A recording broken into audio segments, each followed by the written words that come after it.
দেখুন এই ভাইটি আমার কান্না করতেছে। সে কাউমি মাদ্রাসায় পড়ে। সে দীর্ঘদিন ধরে মাদ্রাসায় আছে। হঠাৎ করে আজকে তার মায়ের কথা মনে পড়ে গেছে। সে কান্না করতেছে। তার চোখের পানিগুলো টলমল করে ফোঁটা ফোঁটা পড়তেছে ভাই। আসলেও মাদ্রাসার ছাত্র জীবন খুবই কষ্টের জীবন। বাবা মা ভাই বোন সবাইকে বলে থাকতে হয়। হ্যাঁ, তাদের সাথে দেখা হয় বছরে দু একদিন। তারা যদি যায়, ঠিক আছে, বা ঈদের ছুটি পেলে দেখা হয়। আবার এখানে অনেক ছাত্রী আছে যাদের কিনা বাবা মা নাই, তারা ইতিম। তারপর মাদ্রাসা ছুটি হয়ে যায়, ঠিক আছে, সবাই যখন বাড়িতে চলে যায়, ইতিম বাচ্চাগুলো তাদের মুখ টুক আর শুকিয়ে যায়। কি কারণে শুকিয়ে যায় জানেন ভাই? যখন তাদের ছুটি হয়ে যায়, সবাই যখন চলে যায়, তখন তাদেরকে আরো একা ফিল হয়। আর সবাই যখন একসাথে পড়ালেখা করে, তখন কিন্তু সবকিছু তারা ভুলে পড়ালেখায় ব্যস্ত থাকে। ঠিক ঈদের সময় যখন সবার ছুটি হয়ে যায়, সবাই যখন যার যার বাবা মার কাছে চলে যায়, ওই ইতিম বাচ্চাগুলো যখন থাকে, তখন তাদের অনেক কষ্ট হয় ভাই। ঠিক আছে, তাদের অনেক কষ্ট হয়, মানে এত কষ্ট হয়, তারা ইতিমের মতো যায় থাকে। ইতিমের কষ্ট একমাত্র আমাদের প্রিয় নবীজি বলেছিলেন যে ইতিমদের তোমরা কষ্ট দিও না, কারণ ইতিমরা এমনিতেই অনেক কষ্টে থাকে। ইতিমরা সবসময় তাদের বাবা মাকে অনেক সময় অনেক মিস করে। দেখুন এই ভাইটি আমার দীর্ঘদিন ধরে মাদ্রাসায় পড়ে। হঠাৎ করে আজকে তার মায়ের কথা মনে পড়ে গেছে। সে কান্না করতেছে। তার চোখে পানিগুলো বলে দিচ্ছে সে তার বাবা মাকে কত মিস করতেছে, সে তার বাবা মাকে কত ভালোবাসে।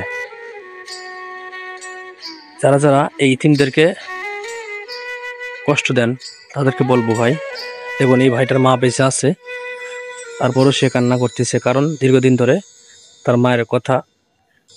পর তার মায়ের কথা মনে পড়ে গেছে। আসলে মা যে কি জিনিস, একমাত্র যার মা এই দুনিয়াতে বেঁচে না আছে সেই ভালো বলতে পারবে ভাই। এই ভাইটি আমার মাদ্রাসায় পড়ে। হঠাৎ করে আজকে তার মায়ের কথা মনে পড়ে গেছে। মায়ের কথা মনে পড়ে যাওয়াতে তার চোখ দিয়ে পানি টলমল করতেছে, ফোঁটা ফোঁটা পানি পড়তেছে। আসলে যারা মাদ্রাসায় পড়ে তাদের জীবনটা কিন্তু এমনই, অনেক কষ্ট করে তাদেরকে লেখাপড়া করতে হয়, বাবা মাকে বলে থাকতে হয়। আর যাদের বাবা মা না আছে তাদের কথা কি বলবো ভাই, তারা তো ইতিমদের কষ্ট দিতে না বলছে আমাদের প্রিয় নবীজি হযরত মুহাম্মদ সাল্লাল্লাহু আলাইহি সাল্লাম। যদি আপনি আশেপাশে ইতিম কোনো বাচ্চা থাকে, তাহলে তাদেরকে কিছু হেল্প করবেন, কিন্তু তাদেরকে কষ্ট দিবেন না ভাই। তারা তো এমনি ইতিম, এমনিতেই তাদের মনের ভিতরে হাজারো কষ্ট। আর আপনারা যদি তাদেরকে কষ্ট দেন, সে কষ্ট তারা কিভাবে সহ করবে, কিভাবে সহ্য করবে? দেখুন এই ভাইটাকে, সে মাদ্রাসায় পড়ে, হঠাৎ করে মায়ের কথা মনে পড়ে গেছে।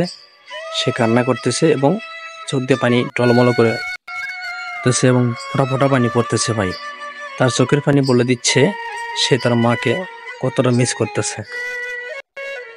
সবাই এই ভাইটার জন্য দোয়া করবেন। আল্লাহ তাআলা যেন তার মনের আশা পূরণ করেন এবং বাবা মা যে উদ্দেশ্যে লেখাপড়া করতে দিয়েছেন, সে আশাটাও যেন আল্লাহ তাআলা কবুল করেন। সবাই এই বাচ্চাটার জন্য দোয়া করবেন। এই বাচ্চাটা কিন্তু অনেক কষ্ট করতেছে, বাচ্চার বাবা মাও কিন্তু কষ্ট করতেছে। একটা মা একটা সন্তানকে দূরে রেখে কিন্তু তার বুকের ভিতরটাও কিন্তু ধরপড় করে, অনেক কষ্ট হয়। এটা কিন্তু আমরা কম বেশি সবাই বুঝি। তাই সবাইকে বলবো, সবাই এই ছোট্ট বাচ্চাটার জন্য দোয়া করবেন। আল্লাহ তাআলা যেন তার মনের আশা এবং তার বাবা মার মনের আশা পূরণ করেন। আমিন। আজকের এই ভিডিওটি এ পর্যন্তই। আবার দেখা হবে নতুন কোনো ভিডিওতে। সে বন্ধু সবাই সুস্থ থাকবেন, ভালো থাকবেন। আল্লাহ হাফেজ।